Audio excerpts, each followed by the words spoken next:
ہمارے چینل میں خوش آمدید۔ چلیں شروع کرتے ہیں آج کی کہانی۔ میرا نام کرن ہے۔ ابا کی موت کے بعد ہم ماں بیٹی بالکل ٹوٹ کر رہ گئی تھی۔ ہمارا کوئی بھی نہیں تھا۔ ایک چچا تھا، وہ بھی الگ گھر میں رہتا تھا، پر ان سے کبھی ابا کی بنی نہیں تھی، کیونکہ ان کی بیوی آئے روز دونوں بھائیوں میں پھوٹ ڈلواتی رہی، جس سے آنے والے وقتوں میں دونوں ایک دوسرے سے بہت دور ہو گئے۔ میری اماں گاؤں کے بچوں کو سپارہ پڑھاتی۔ ابا کی زمینوں سے ہمارا گھر چلتا تھا، پر ابا کی وفات کے بعد آدھی زمین پر چچا نے قبضہ کر رکھا تھا۔ میں اکلوتی بیٹی تھی اور اماں چاہتی تھی کہ میں پڑھ لکھ کر اس قابل بن جاؤں کہ مجھے کبھی کسی کی محتاجی نہ سہنی پڑے۔ ہمارے گاؤں میں ایک ہی اسکول تھا جو ہمارے گھر سے کافی دور تھا۔ روز پیدل چل کر میں اسکول جاتی۔ مجھے ابا کی بہت یاد آتی، وہی مجھے اسکول چھوڑ کر آتے۔ آج بھی جب اسکول یا راستہ چلتے کسی باپ بیٹی پر نظر پڑتی تو میرا دل بہت اداس ہو جاتا، اکثر رو دیتی۔ وقت گزرتا گیا اور میں نے میٹرک کر لیا۔ اماں پہلے کی توجہ مجھ پر اور بڑھ گئی۔ میرا پہلے سے زیادہ اماں خیال رکھتی، پردے کا کہتی، اور شام ہوتے ہی چھت پر بھی نہ جانے دیتی۔ اماں کہتی اس وقت چھت پر نہ جایا کرو، ہر اچھی بری روح اپنے ٹھکانے پر لوٹ رہی ہوتی ہے۔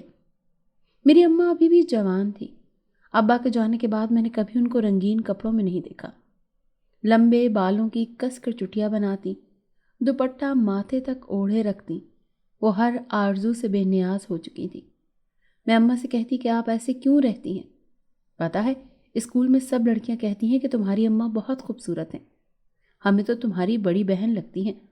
اور اماں مسکرا دیتی۔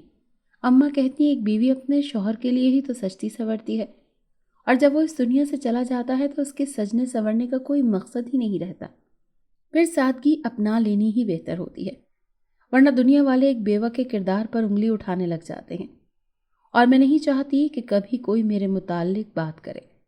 میں تمہاری ماں نہیں، باپ بھی ہوں، اور ایک مرد کی جیسے زندگی گزار رہی ہوں۔ اسی لیے میں بھی چاہتی ہوں کہ تم بھی سنبھل کر چلنا، کبھی میری تربیت پر کسی کو انگلی مت اٹھانے دینا۔ ہم ماں بیٹی ایک دوسرے کا سہارا تھی۔ باپ کے بغیر زندگی بہت مشکل ہو جاتی ہے۔ میں نے اکثر اماں کو روتے ہی دیکھا، تکلیف سے تڑپتے دیکھا تھا۔ ان کے پاس کوئی بھی نہیں تھا جس سے وہ اپنا دکھ بانٹ سکتی۔ مجھے دیکھ کر بھی اماں اپنے آنسو چھپا لیتی۔ میں میٹرک میں تھی جب سے مجھے چچا کا بیٹا حماد تنگ کرنے لگا تھا۔ نہ جانے اچانک سے ایسا کیا ہو گیا جو ہر روز وہ میرے راستے میں کھڑا ہوتا، مجھے پریشان کرتا، مجھ پر جملے کستا، اور میں ڈر کر اکثر اب اسکول سے چھٹیاں کرنے لگی تھی، جس کو اماں نے بھی نوٹ کر لیا تھا۔ میں بہانے بنا دیتی، پر اماں کہتی میں تمہاری ماں بھی ہوں اور دوست بھی، کوئی بھی بات ہو تو مجھے بلا جھجک کہہ دینا۔ پر پتہ نہیں کیوں مجھ میں بتانے کی ہمت نہیں ہوتی تھی۔ مجھے لگتا تھا اگر اماں کو بتایا تو وہ مزید پریشان ہو جائیں گی، اور ہو سکتا ہے وہ جلد از جلد میری شادی کا سوچنے لگ جائیں۔ ایک دن چھٹی کے بعد میں جو ہی اسکول کے بعد گھر جا رہی تھی، میری سہیلیاں بھی میرے ساتھ ہی تھیں، جو میری ہی گاؤں کی تھیں۔ ابھی آدھا راستہ طے کیا تھا جب مختصر پگ ڈنڈی کے بعد طویل راستہ شروع ہوتا ہے تو عین سامنے اچانک سے حماد میرے سامنے آ گیا۔ میں بہت خوفزدہ ہو گئی، اور اس کے دوست دور سے سیٹیاں بجانے لگے۔ وہ ہم پر فقرے اچھالنے لگے۔ میں تیز تیز چلنے لگی۔ مجھے بہت گھبراہٹ ہو رہی تھی۔ حماد کہہ رہا تھا میری بات تو سنو، میں کوئی جن بھوت تو نہیں ہوں جو مجھ سے اتنا ڈر رہی ہو، تمہارے چچا کا بیٹا ہوں، تم سے کچھ بات کرنا چاہتا ہوں۔ پر میں جانتی تھی کہ وہ اچھا لڑکا نہیں ہے۔ اس کے کارناموں کے قصے پورے گاؤں میں مشہور تھے، پر چچا نے ناجائز طریقے سے بہت سے لوگوں کے حق پر قبضہ کیا ہوا تھا، اور لوگوں کو بھی ڈرا دھمکا کر رکھتے تھے، جس سے پورے گاؤں میں کوئی بھی ان کے سامنے اپنی زبان نہیں کھول سکتا تھا۔ جیسے گاؤں میں داخل ہوئی وہ سب آوارہ لڑکے واپس مڑ گئے۔ گھر پہنچی تو اماں ظہر کی نماز ادا کر رہی تھی، ورنہ وہ ہونق چہرہ پیلا پڑتا رنگ دیکھ کر پریشان ہو جاتی۔ کچھ دیر یوں ہی بیٹھی رہی، پھر اٹھ کر پانی پیا اور جا کر سو گئی۔ مجھے عجیب سا خوف محسوس ہونے لگا تھا۔ میری ایک دوست نے کہا کہ تم تو پاگل ہو جو حماد پر دھیان نہیں دیتی۔ اگر تمہاری جگہ کوئی اور لڑکی ہوتی تو اس کی اتنی توجہ پر پھولے نہ سماتی، کیونکہ حماد اثر و رسوخ والا ہے اور صورت شکل میں بھی بہت اچھا ہے۔ مگر میں اس سے بالکل بھی متاثر نہیں تھی، کیونکہ میں بہک جانے والوں میں سے تھی ہی نہیں، اور میں حماد کے بارے میں سب کچھ جانتی تھی۔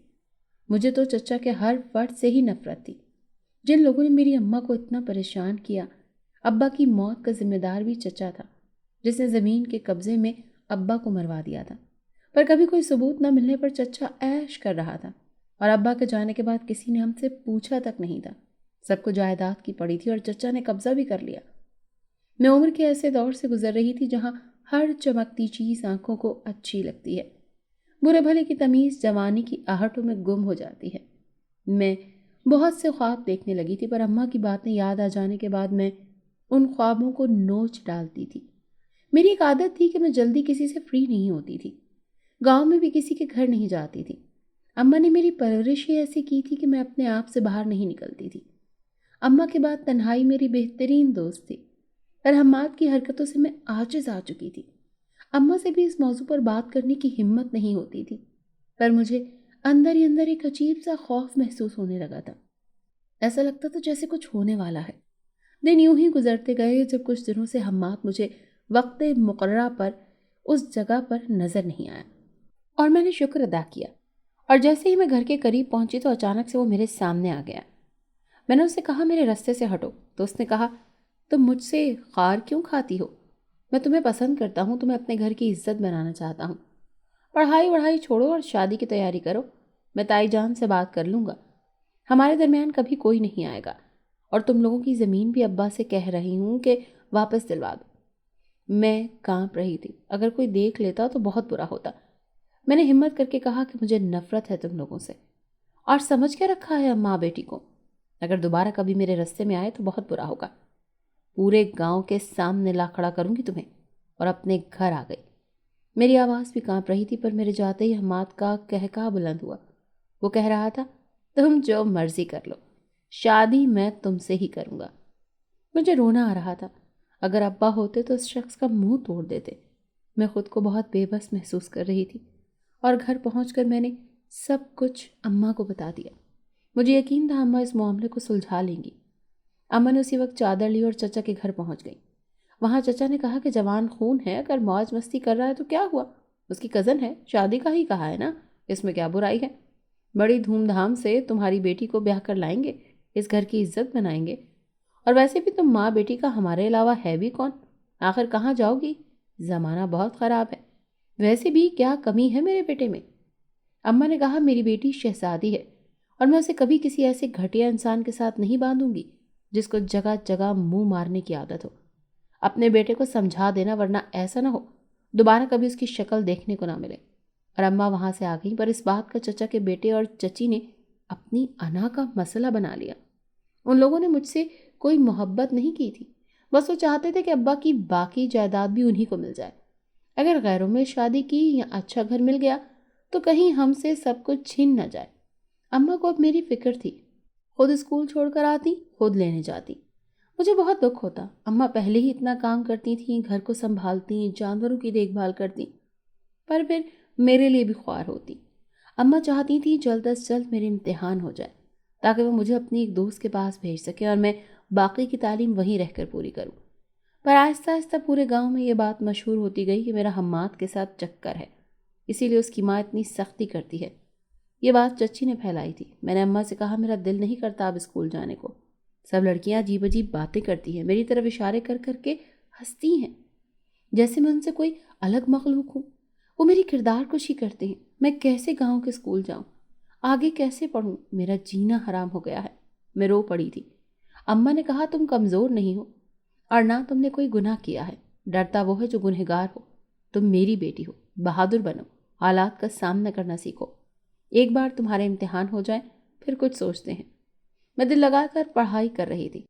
اماں میرا رشتہ دیکھنے لگی، پر جو رشتہ آتا عجیب عجیب باتیں کرتے۔ ان کو چچی پہلے ہی کہہ دیتی کہ وہ تو ہماری بہو ہے، ہمارے بیٹے سے محبت کرتی ہے، بس ہم کیا کریں، ایسی لڑکی کو اپنی بہو بنانے پر مجبور ہیں، ورنہ ایسی تیز ترار لڑکی کو کون قبول کرے گا؟ ہمارا خون اور ہمیں اس کا کچھ سوچنا ہے۔ اور وہ لوگ چلے جاتے۔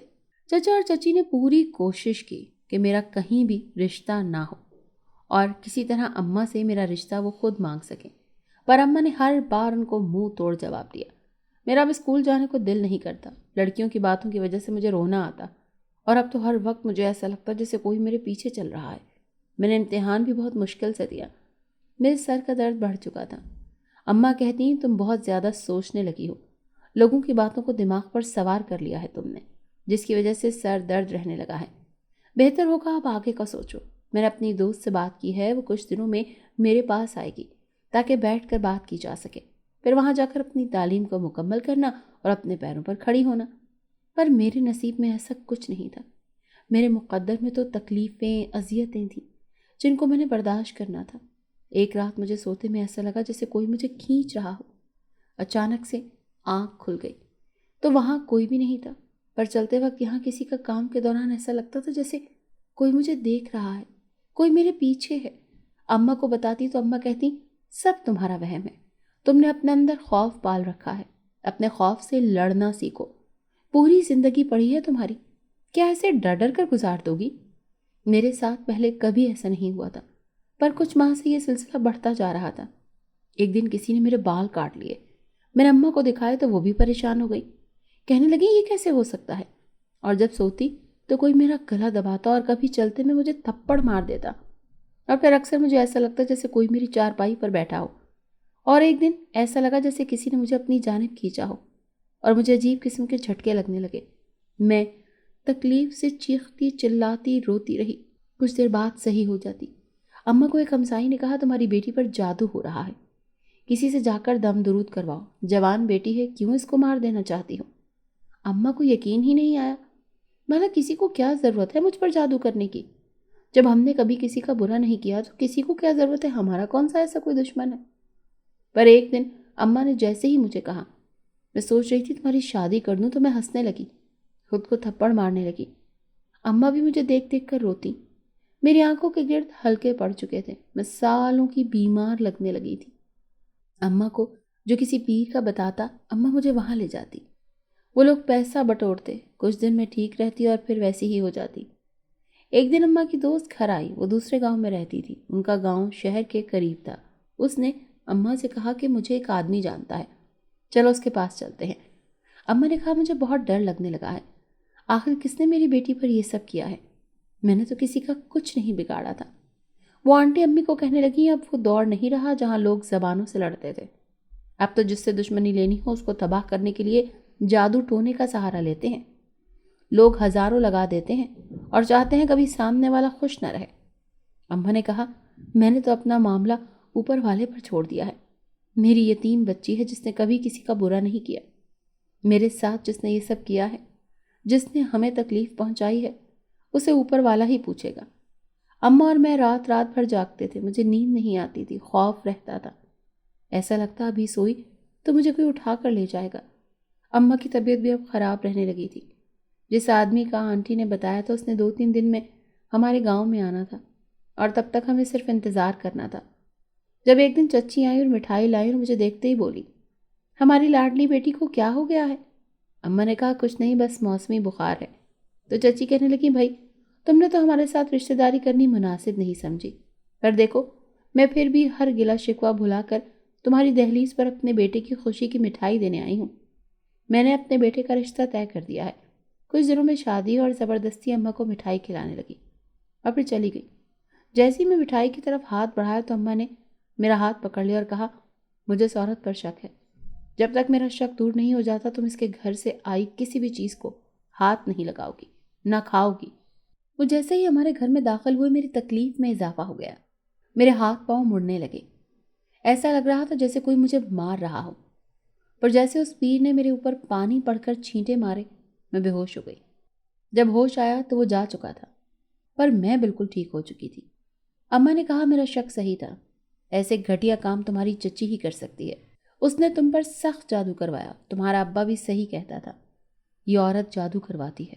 پر میں نہیں مانتی تھی کیونکہ تمہاری چچی کافی پڑھی لکھی عورت تھی، پر وہ عورت نہیں ڈائن نکلی جو تمہیں نقصان پہنچا رہی تھی۔ اس کا بیٹی بھی اسی کے ساتھ شریک تھا۔ جب میں نے تمہارا رشتہ نہیں دیا تو وہ عمل کروانے لگے، تم پر ایک جن چھوڑ دیا جو تمہیں پریشان کرتا تھا۔ ان لوگوں کا مقصد تھا کہ تم پاگل ہو جاؤ اور سب کچھ ہمارا ہو جائے اور پھر تم سے شادی کر کے واپس صحیح کر دیں گے اور دنیا والوں کے سامنے اچھے بن جائیں گے۔ پر شکر ہے اللہ نے ان کو ان کے مقصد میں کامیاب نہیں ہونے دیا۔ اگر تمہیں کچھ ہو جاتا تو میں تو جیتے جی مر جاتی۔